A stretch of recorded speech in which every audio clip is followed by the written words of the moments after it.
Welcome to MCC Made, the official podcast of Metropolitan Community College. Giving you a backstage pass to all things MCC with your hosts, Emma Frazier and Catherine Riggs. Okay. I am shocked that we have not brought this to the pod. Oh, no. This is something that Catherine and I have discussed at length, and also... That could be any number of things. It really could, but okay. This is probably something that brought us together when we first started working together. Again, that doesn't narrow it down either, because No. my mind just jumped to like 4 different And I things. can't, we should write those down for another time, because what I want to talk about, and I know we both have opinions, and we have, my husband is a couple years older than I am, so our cultural touchstones are just slightly askew. Ships passing in the night. Just slightly askew. And he had asked me if I had seen Terminator 2, which, a side note, he does this all the time where he asks me if I've seen like the second or third iteration in like a series. It's like, we start with the first one. Yeah, And like also probably no, but like... Likely, no. But like, at least start at the beginning. right. And he's like, have you seen Terminator 2? And I was like, of course not. He's like, that's like the greatest movie of all time. I was like, well, that seems... Big. Lofty. That's, yeah, for Lofty. a movie, okay, that has Arnold Schwarzenegger in it. I mean... Listen, he Sure. wasn't always... No, knew what he was doing at this point. No shade to Arnold Schwarzenegger. I'm Well, just saying, you in the sounded best a movie little- of all time? That's a little shady. Whatever. Whatever. Well, you're like, no shade, and then you're like, there's no way he's in the best movie of all time. We all have our niches, okay? Him? Yeah. We all have our things, okay? He's not Robert De Niro. Like, Correct. them's just the facts. Okay? Anyway. And then somehow... Who's in The Godfather Part 2, which you also haven't seen? Well, I haven't seen part 1 either. I'm part of it. Anywho. Anyway, so then somehow in this conversation, the Goonies come up. And Brandon's like, well, have you seen the Goonies? I go, of course I've seen the Goonies. And he goes, hold on. He's like, you've seen the Goonies, but you haven't seen Terminator 2? I go, yeah. Like most people. Movies classically pitted against each other. Everybody knows the long-standing, like, you're on one side or the other about those two. I maintain that because Goonies is a children's movie, that it has longer legs than Terminator 2. That, like, even though Goonies came out, because again, I am 19 years old, because the Goonies came out in the 80s, I watched it way after it came out. Right. Terminator 2, well, 91. sure. Again, before I was born. That is Right. that is that real. one. That is Those are actually both true. yeah, that is true. No lies there. I was like, why would I, just a girl, have seen Terminator 2? Just me being a girl. Of all the movies, again, that I could see and watch, why would I have watched Terminator 2? So, my argument is that more people have seen The Goonies than have seen Terminator 2. My argument is not that Terminator 2 is a better movie, because But that is what it divulged into. it does. I maintain, I'm like, oh, you can't watch The Goonies today with fresh eyes and be like, oh, that is an objectively better movie than Terminator 2. Would you like my first-hand perspective on that part of it? Yeah. Because when we discussed this, I weirdly have seen a lot of things. I've seen a lot of movies. Yes. I had weirdly never seen either of those. So I was like, I'm going to do my own research. As you should. As I should. And I decided to go right to the source materials and watch both movies. I don't think I watched them back to back. I think I watched them at different points. But, As it should be. I watched Goonies, and here's my prob. I watched it as a woman in her 30s. Right. Yeah. Not good. And And I even said, as I was watching, I said to my husband, I'm like, if I watch this as a child for the first time, this movie would rule. I'm like, there's pirate ships, there's treasure, there's kids being unsupervised all over town, getting almost murdered by like three adults who have giant beef with children. I miss that in movies also, where adults are okay, like perpetrating murders on children if it means like they won't get found out. Right. And the children are trying to save their family homes. Correct. That's the whole thing. They want to find money to save their family home. And I will say the Cyndi Lauper song is crushes on every level. It is good. But the movie overall, again, in my 30s, I found it fine. Fine. Yeah, I found it just fine. I wouldn't say respect. I wasn't like, oh, that was terrible, but I also wasn't like, this movie rules and I'm going to rewatch it 100 times. No. Yes.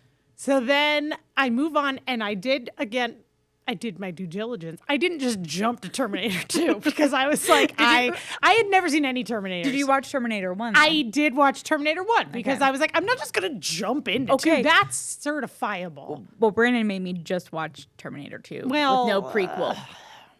And even then, I will say, fresh in my undisclosed age. Yeah, I mean, it was good. I thought it ruled. It was good.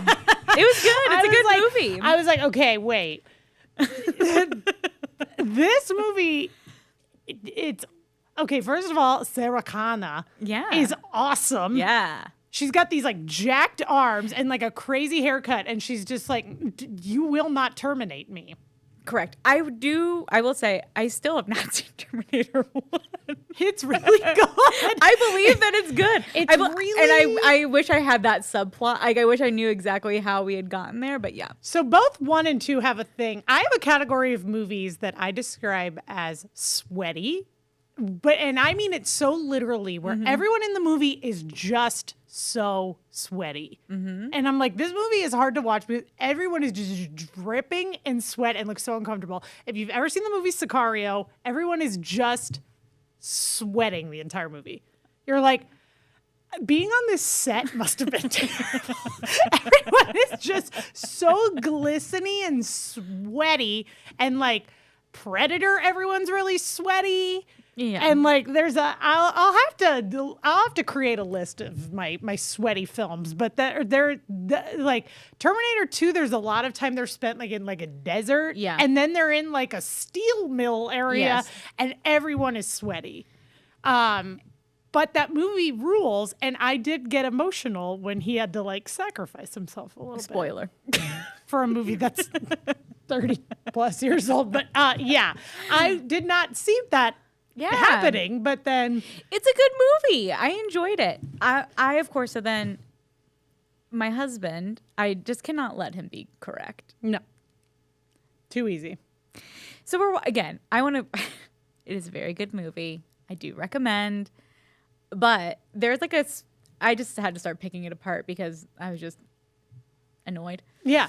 So there's a scene in that movie where it's when the cops are not cops. They're, I don't know, aliens? I don't know. Yeah. Something. Terminators. And I didn't watch 1, so I don't know what they are. Anyway, and so they can like walk through things. Yeah. Okay? Right. There's a scene where he walks through a chain link fence. Yeah. But like something gets caught. And I'm like, oh, so your clothes don't get caught. The gun in your holster doesn't get caught. But like this thing gets caught. That's the sound of a woman losing an argument, if I ever did. I'm aware. I'm just saying continuity is not great. Call James Cameron. You know what He's doesn't probably down looking at the Titanic. You know? Yes. You know what doesn't have continuity problems? Titanic. Titanic.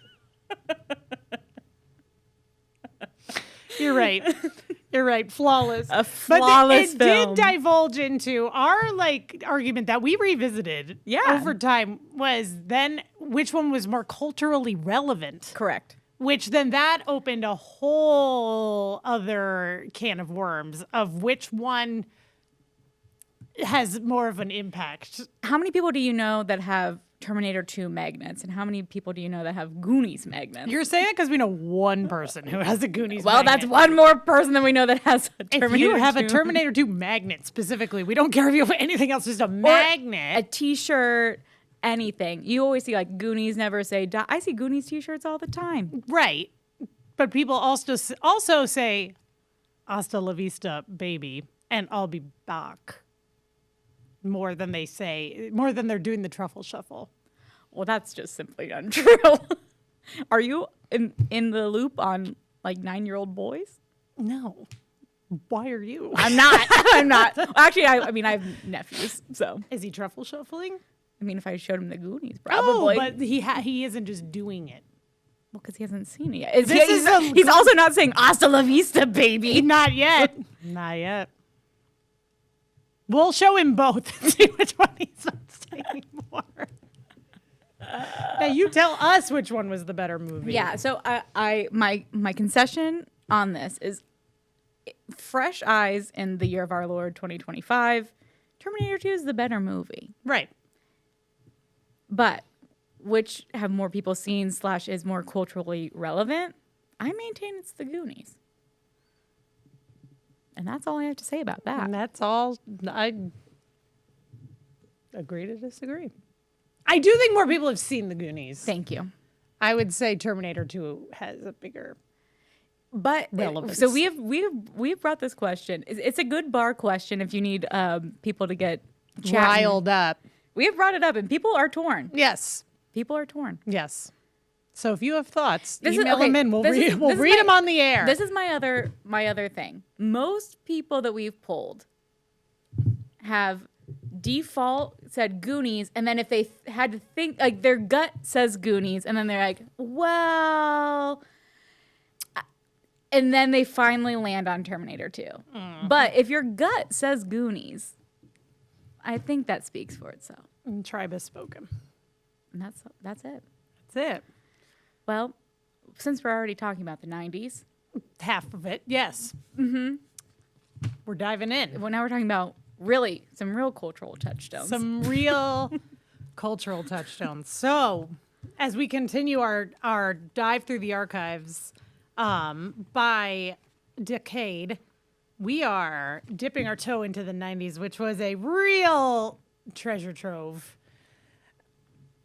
I feel like you'll see what I mean. I feel like the 90s is probably where we were like really catching our stride. Oh yeah, it's like, oh yeah. Well, let's just jump right in. Let's just dive right in. So this first is from 1992. We had I'll just start reading it. In an effort by Community and Economic Development and Public Relations to centralize news stories that affect the college, a form called I Didn't Know That has been designed. Is attached to this week's Inside Story. We do not have the attached form. Sorry. When you become aware of newsworthy stories, fill out the form in a timely manner and send it to the Office of Public Relations, Building 30, Fort Omaha campus. Wow. I didn't know that. And I don't know if anybody else did either, because I never saw in the follow-ups anything that was like, I didn't know that. Oh, well. So I don't know if it quite caught on like they were expecting it to. This just felt very funny because now it's like something you don't think of not being everywhere, but an ATM installed on South Omaha campus. An automated teller machine, in parentheses, ATM, is now available at the South Omaha campus. First Bank has installed an ATM in the commons area between the snack bar and the bookstore. Staff are asked to promote the use of this machine since its existence on campus will be based on the volume of transactions. Whoa. Can you imagine you're just in class and your teacher's like, oh, don't forget to go take money out. You can use the ATM if you need to tip me. Yeah. An ATM has been ordered by First Bank for the Elkhorn Valley campus and should arrive during the summer. All right. We're moving on up. Really breaking news on that one. That made me laugh just that there was like, that it was newsworthy that we got an ATM. And that we are encouraging people to use it. Right. encouraging our students to go take money out. This is the most 90s looking graphic we could have. This is from a 1993 Metrogram, which this is giving like, you know, that cup pattern? Yes. That was on everything The from blue the and 90s. purple. Yes. Did you know it has a name? That's called Jazz. Yeah. Also, did you know that she never got paid? Like, she like made We it. owe so much to her too. And like, yeah, she's not retired on jazz money. She should be. Jazz money. Jazz money. But this is about how Metro classes to debut in La Vista for fall 1993. So in response to the demand for business and general education programs in Sarpy County, Metropolitan Community College will open a small education center in La Vista. Their classes are tentatively scheduled to begin fall quarter 1993. Metro will lease 10,000 square feet for 5 years in the Brentwood Crossings Market Center.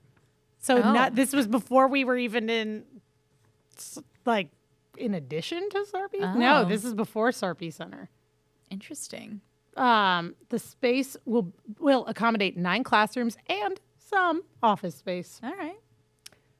And now look at us. We're taking over Sarpy County. We are. Not really, but kind of.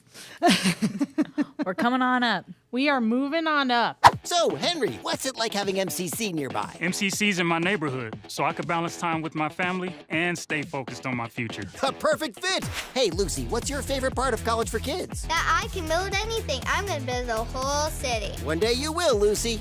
So, Sally, this is the new you? I'm retired now, and I have time to take continuing education classes, so I'm learning how to garden. MCC is in your neighborhood. It's more than a college, it's a community. This is me at MCC. So, so obviously in the 90s at some point it was our 20th anniversary in 1994. Yeah. This is a very chaotic timeline. In the fall of 1974, Metropolitan Community College was a warehouse of dreams. Ooh. These visions would guide the college from a modest start to its rank today as the Nebraska's something. Oh, it's cut off. Third something. Oh, man. Metro has seen a phenomenal growth in students, programs, faculty, and facilities. It continues to serve the community with affordable and accessible education. The succeeding paragraphs look at some of the milestones in Metro's past 20 years. Now, obviously, we will flash this big on the screen. This is the most chaotic Yes. thing. Uh-huh. There's just photos in the middle of paragraphs, just cut right in the middle. But Gotta get your ruler out to make sure you don't lose your spot. Crazy, and they're like horrible photos. Like this is like a distanced photo of the dedication on South Omaha campus, and like let's see. Oh, and then it's like cut weird. Yeah, this is chaotic, but it's a good overview of everything that we've done up to this point. Let's see. So some of the highlights, let's see. The new South Omaha campus officially opened, this is 1978, at 2909 Babe Gomez Avenue. The Industrial Training Center opens. So it tells you all that, but then that's where it just has a picture of not the campus or a classroom, just a picture of this dedicated plaque. Yeah. Right That now. makes sense. Graphic design was their passion. 1982, Metro begins first college for kids designed to provide educational opportunities to children in the summer. Despite high unemployment rates statewide and nationally, Yikes. Metro graduates enjoy a 94% employment rate. Oh, Yeah, it just okay. tells you kind of everything. There's no rhyme or reason to all. It's sure. like all the highlights in one paragraph. Let's see. 1985, College for Lifelong Learners, a non-credit program for students 55 and older, is launched. Learning centers are now open on all 3 campuses to provide students special assistance. 1986, this is throwing it back. Weekend College opens to accommodate non-traditional students. Metro's offered to recruit and train a telemarketing pool. Then it's cut off because there's just a photo of Information Center helps to lure Greyhound Lines Inc. to Omaha. Fremont Center opens in the Eastville Shopping Center. Great. Big year. Yeah, and then let's just jump. 1992, on the 500th anniversary of Christopher Columbus's voyage to the New World. It's like, how are we even going to weave this web? Metro focuses on the controversy surrounding the discovery of America. Why is this our highlight? Metro participates in a joint venture with the Nebraska Indian Community College. Metro and 8 public schools agree to participate in tech prep, a program to equip students with needed skills. Oh, see, we just dropped that all together and it goes on to the next thing. Yeah.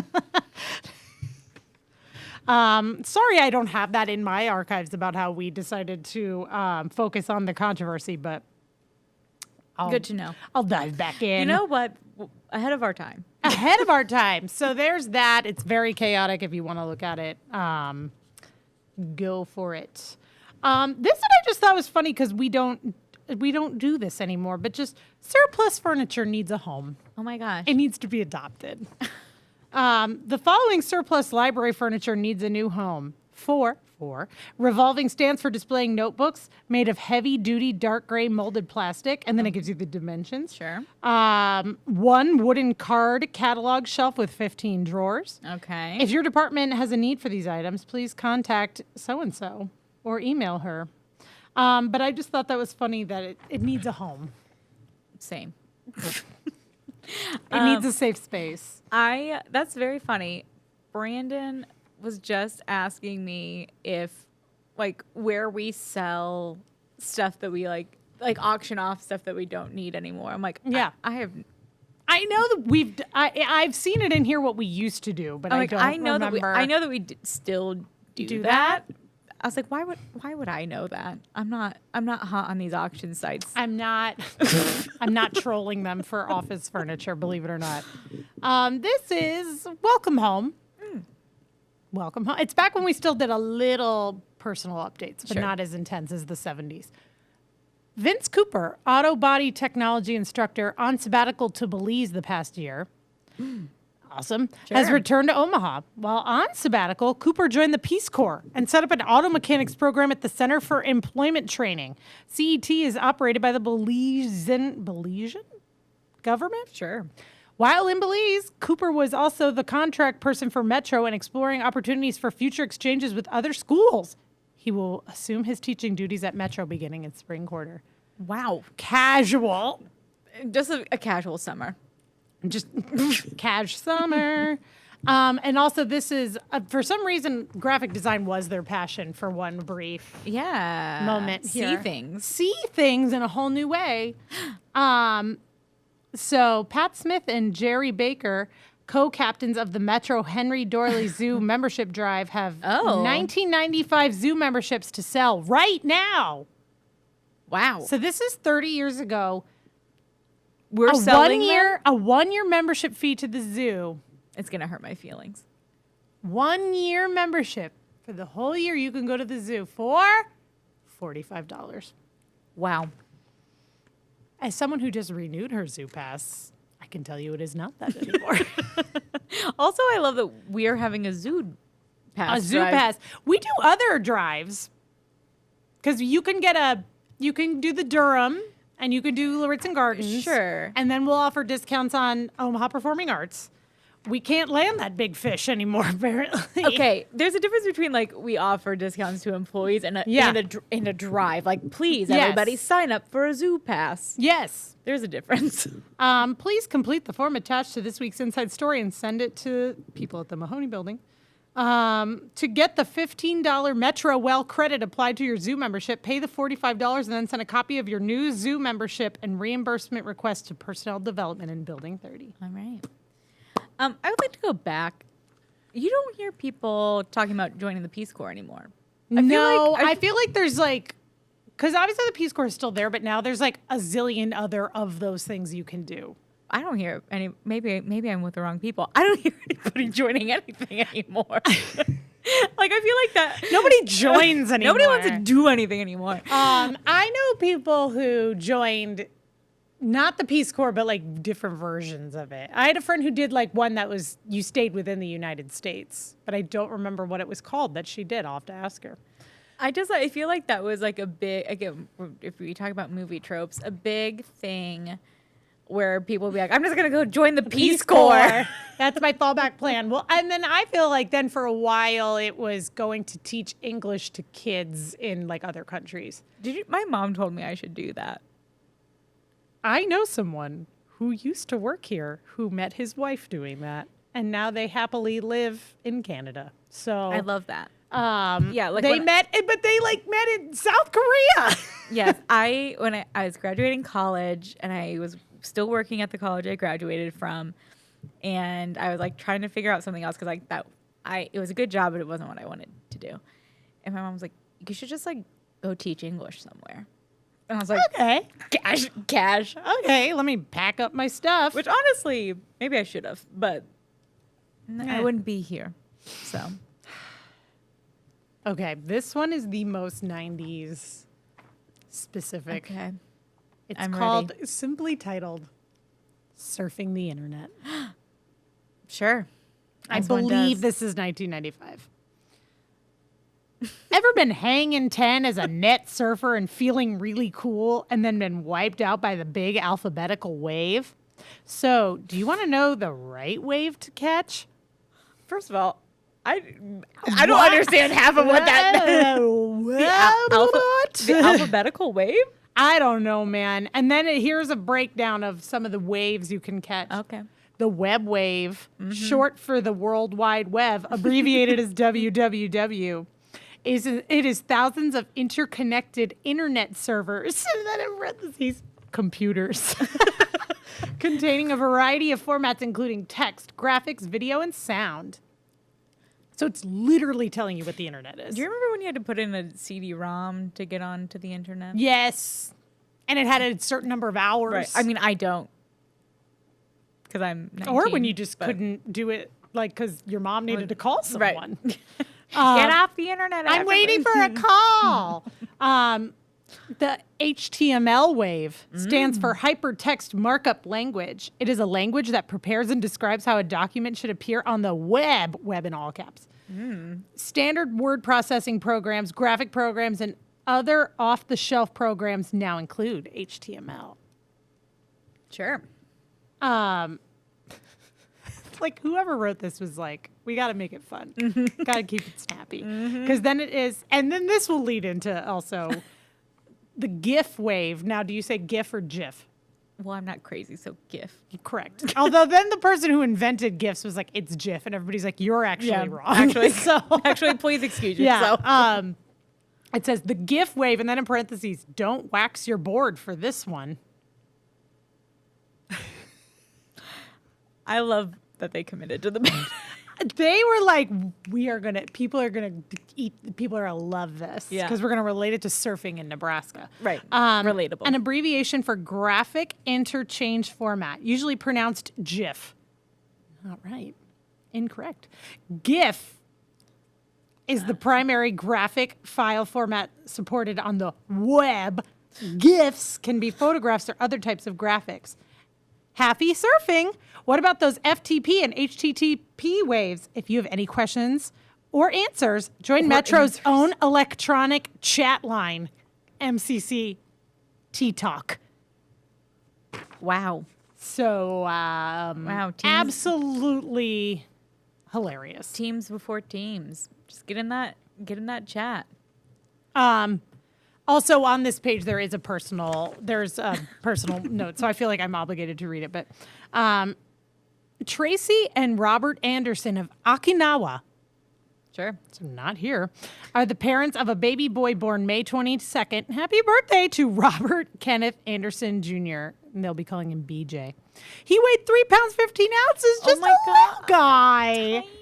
But if you're wondering, why are they in this? It's because Fayetta Sims, an executive secretary to the president, and Gordon Sims, a mechanic, are the proud grandparents. Oh, that's cute. Cute.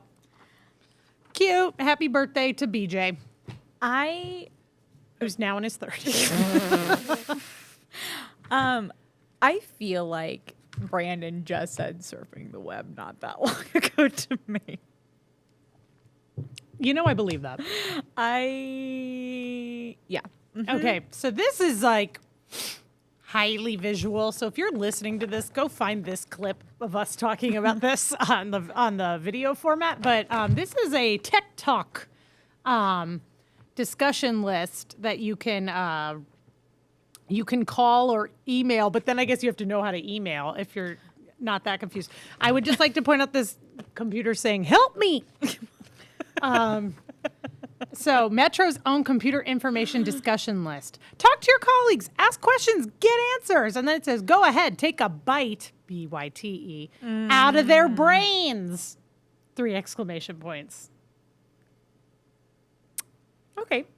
So to subscribe to this, so my guess is it's a newsletter that would go out. Because then it says to subscribe, access your email, mail a message to mcc-com-serve, subject line, leave blank. Inside the body of your message, type subscribe, MCC T-Talk, your first name, last name. Mail the message. Note, if you have a signature block, do not include it. Why is it that specific? I don't know. They don't want any frills. This is no frills. So these are, I guess, some of the questions people were asking. How do I find a help screen in WordPerfect? In WordPerfect. Where can I find a computer with freelance? Who can I talk to about getting the best mouse for my buck? How can I restore my hard drive when I accidentally erase it? Uh-oh. You can't. And then, so it was just like a big, okay, maybe I'm starting to realize maybe it was just a big reply all message. Because it says, remember, all people subscribed to the list will see your message. Okay. Yeah, I don't know, man. If you were on this list, please call us. It is, I'm sure we probably won't. I don't know what's in the 2000s archives, but it's giving, how do I access Clippy? Oh my God. I love Clippy. I hated Clippy. Has Clippy ever honestly helped you with No. something? No. No. And it was like, go away. You could change Clippy, and I think I changed him to, could you be a dog? I feel like I changed him to a puppy. Yeah. No, I mean, I did not learn anything from Clippy, but This is from October 1998. This is our last one, but this did make me laugh. So this is called the IT update. Okay. And then it says you can tell a monthly compendium of information geared toward the Metropolitan Community College information technology user. Sure. And so it tells you new software products that are supported by ITS. They recently completed the testing of several software packages and added them to the college-supported standard software list. This includes Outlook 98, remote help desk support, automated inventory software for networked computer systems, Microsoft Internet Explorer 4.0, and Netscape 4.0. Oh my God.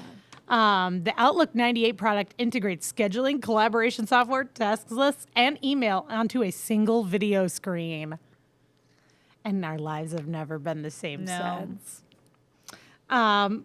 If you desire Microsoft Internet Explorer 4.0 or Netscape 4.0, please use your current browser and go to, and then it gives you metroweb.mccneb.edu.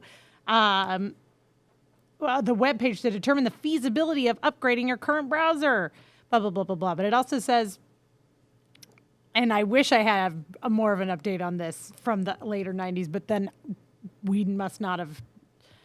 The SMS product will assist in assessing the college's year 2000 Y2K software compliance issues. I remember when people were so nervous. About Y2K? Yeah. And then turns out, It was fine. We were fine. We were fine. It buffed out. Yeah, It's look all at us. Now, so, you know, And now here we are on Teams. always watching that red light turn green. Wait for people to get off a call. Yes. That's, even in the 90s, we were waiting for people to get off a call to get on the internet. And now we're still waiting for people to get off a call. So We're we can call always them. waiting. We're always waiting for people to get off a call, turns out. You know, that's funny. It is wild. I mean, obviously technology just moves fast, but like in the 80s when they're like the one computer At this whole college. helped with the run Yeah.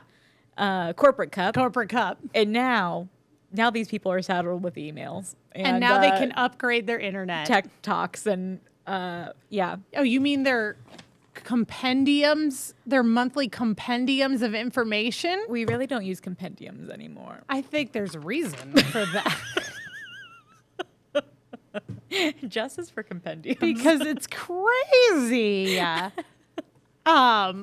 can't explain it. I feel like a really techie person picked that word because I'm like, Yeah. I feel like me in marketing would never pick that word. compendium? No. A compendium. No. No. That's a $5 word. for sure. Well, that's fun. So that was a compendium of things from the 90s. Woo! I don't even know if I used it right, but yeah. It's in the context clues. It seems correct. Correct. Yeah. So We're gonna go for it. So what did we learn today? That We were just doing a lot of tech. we were just tech talking left and right. Tech was taking over, Doing a lot of tech. and there's probably more of it when we wrap this up for the 2000s next time. You know, thinking about people who've been here for 40 plus years, Yes. I guess at some point you learn technology with the times. That's a lot of technology to have kept up with. And just like you're just constantly being, oh, there's the new thing. Well, Okay. it's shape up or ship out I with that guess. stuff because it's like it's coming. Yeah. Brandon You can run, but you can't hide. Brandon just told me, he's like, oh, I'm actively not learning anything anymore. I was like, Brandon. Oh, okay. Brandon. Oh, okay. Okay, Grandpa. I was like, you must. I was like, you must learn. Okay, Grandpa Joe. Put your feet up. What would I do on my phone? I was like, it doesn't matter why we were doing this, but I was like, well, you know, if like you just need to text with one hand, you can like move the keyboard so it's just like over to the side, so you don't have to like reach for. Yeah. Like, he's like, the way that you use your phone and the way that I use my phone makes me feel so old. I was like, maybe we should talk about that. We're going to sign you up for a lifelong learners class about how to use your phone. Because we heard that. Oh, and then we were talking about his dad was going on a trip. Yeah. And his brother told him, he's like, well, as long as you have Apple Pay. And his dad's like, what? Do I have What now? Yeah. Brandon's like, do I have Apple Pay? And Brandon's God. like, I mean, I would assume so. Did he? Well, then he's like, well, do you have like a card saved on your phone? And he's like, well, yeah. And I'm like, Brandon, that does not mean that he has Apple Pay. Pay. I was like, not to get in the weeds, but like, that's not the. We cannot lead him astray. I was like, he's gonna be in a city he's never been to, and he's gonna be like, well, my son said I had it on my phone. So then he's like, tap to pay. And he's like, oh yeah, I've tapped. I've tapped. Same. You know what? And on that, I'm tapping out. All right. Well, catch us for the 2000s. We're going to wrap this up. Y2K. Oh my God. Goodbye. Bye. MCC Made with Emma Frazier and Catherine Rakes. Produced by Emma Frazier. Production support by Herdat. Got a question for us? Email mccmade@mccneb.edu, and your question may be answered on a future podcast.